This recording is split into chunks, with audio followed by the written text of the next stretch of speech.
Joining us right now at the Petroleum Safety Conference in Banff is Phil LeDuc. And Phil, you're with Environmental Resources Management out of Michigan.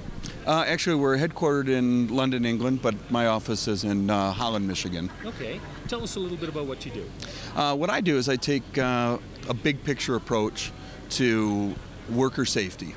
And I teach companies who, for long periods of time, have considered that just a cost, an overhead burden. And I teach them how to manage those, manage safety as you would quality, engineering, any of the other business elements. Do you find too often that companies look at it and they're unable to see the benefits of, say, buying safety products or putting practices in place that can save them money down the road, but they may not see it right away? Yeah, absolutely. I've kind of carved out a niche of quantifying the costs of doing nothing.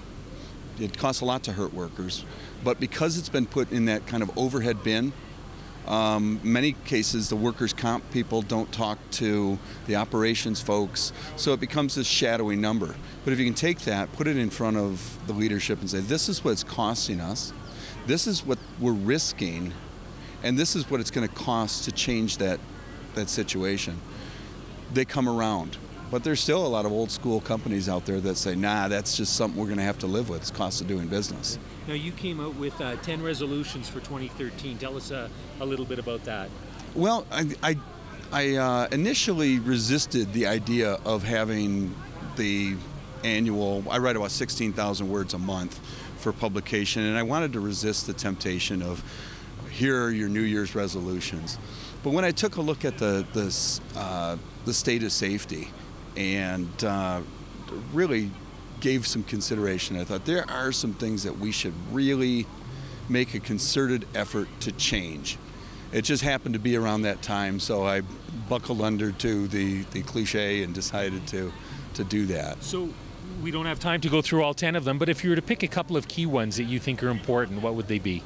Well, I think the biggest thing, I'm speaking and why I continue to pick on safety professionals here, and I think the first thing that I would like to change in safety is the idea that the safety professional is somehow a victim.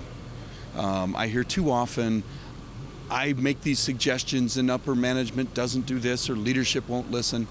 That's a failing in safety. If we can't persuade by putting together good business cases for what we do, then we fail.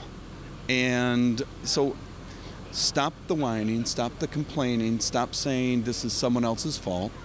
Take an active role, take a hard introspective look at yourself and say, what can I do differently since what I'm doing is not working? And I think that's the same of marketing or quality or any other person who works in business.